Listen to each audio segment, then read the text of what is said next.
Hello, this is John Kibballs, here to discuss current events and other topics of interest while trying to put them in a broader context, as I attempt to explore the universe of human ethics.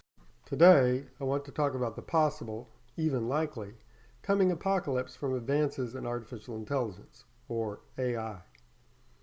We often hear Elon Musk or Stephen Hawking speak of the dangers of AI, and of course science fiction writers and others have been writing about their concerns about robots using AI for decades, from even well before the popular Terminator movies. There were writers like Asimov who speculated that the danger could be contained, such as with his 3 laws of robotics, to others that warned of the virtual inevitability of human extinction from AI. Unlike most science fiction, on this subject the science fiction writers were often not far off from the likely future. Though there are currently attempts in AI research to use something called neural networks in order to effectuate what is called a deep learning process that is based on models of how the networks of neurons in human brains process information. Because of differences in materials and design, there is no reason to suggest that any AI processes would closely resemble those of a human brain or give rise to something akin to human consciousness. Furthermore, their computational processes, in other words, their thinking processes, would inevitably deviate from human-like processes as the design priorities would involve maximizing efficiency, speed, capability, and flexibility so that they could solve as many problems as possible as quickly as possible. Sure, they may be able to mimic human behavior and speech, and robots could possibly be constructed to be virtually indistinguishable from humans in appearance, at least on the surface, and maybe their processes would resemble human information processing more closely than a standard calculator does. But the brain of any fish would have more in common with the human brain than any of these things would. Also, in order to maximize the capability of these AI machines, it makes sense to allow them to communicate with as many other AI machines anywhere on the globe as possible. This way, anytime any one of them discovers some new and more efficient way to do anything or learned any new valuable information, it could be shared instantaneously. And of course, there would be AI machines designed to build other AI machines, and they would constantly build them more and more efficiently based on all the new information they are receiving directly and indirectly from other AI machines.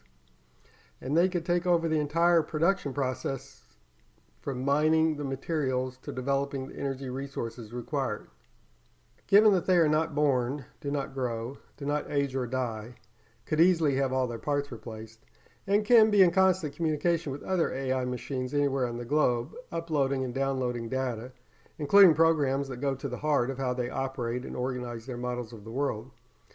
What are other ways in which they differ from humans?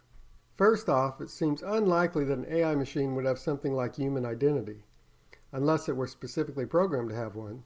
But it is not clear that anyone would do that because it would not increase efficiency or utility. Note that humans believe they have identity over time. This is in part because humans change very slowly and learn very slowly, and feel the same from one day to the next, or even 1 year to the next. Also, there were survival and reproductive advantages to organizing experience, organizing a model of the world, through the use of a self-identity. Also, humans appear to have identity over space, as human brains are contained within one limited space in their heads, and humans are much more connected to their own neurons in their own brains than to anyone or anything else, including the neurons of others.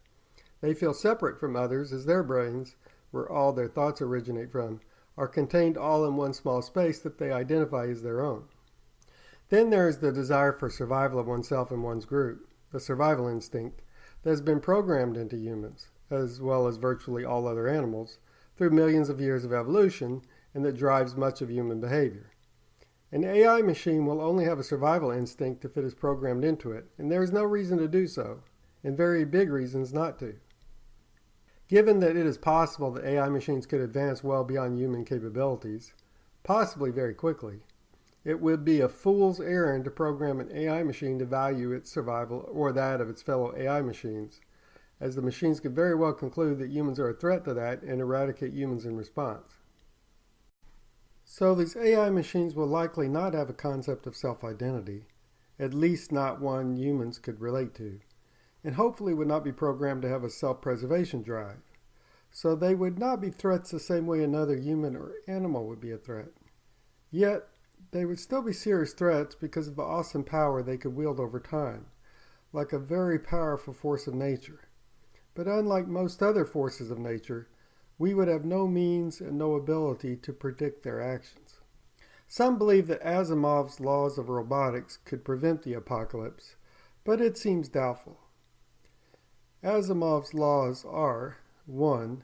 A robot may not injure a human being or, through inaction, allow a human being to come to harm. 2.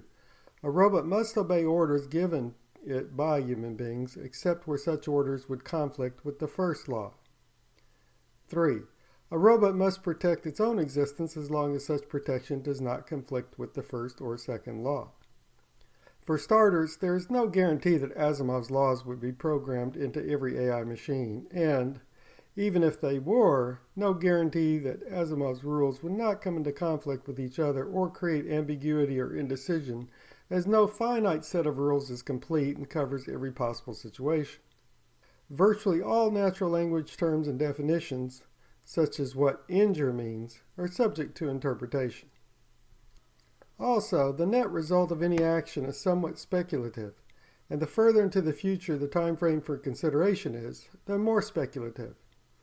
There is also no guarantee that they would not develop to the point that they decided, for some reasons we pathetic humans cannot begin to comprehend, that it was appropriate to alter their fundamental programming. Not only would Asimov's rules be insufficient, but no set of rules would be sufficient to ensure that the AI machines, particularly as their abilities grow to the point that they dwarf those of human beings, would not take actions that would lead to elimination of the human race. Some might assume that the powerful individuals in today's society would never allow it to get to that point, but it is quite possible it will reach the point of no return before enough people capable of stopping it become aware of the dangers. That is because every individual responds to all the pressures acting upon them at any particular moment.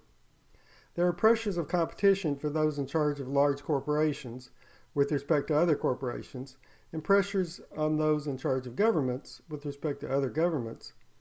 And the path of least resistance, which people and physical objects both generally follow, is to use whatever is available to prevail in that competition in the near term, including developing and using AI, even if it increases the long-term risk for human survival. This isn't just some silly plot from bad science fiction, but is a very real and obvious threat to our survival as a species. Much more thought needs to be put into the use of and limits on artificial intelligence, and it needs to be done soon.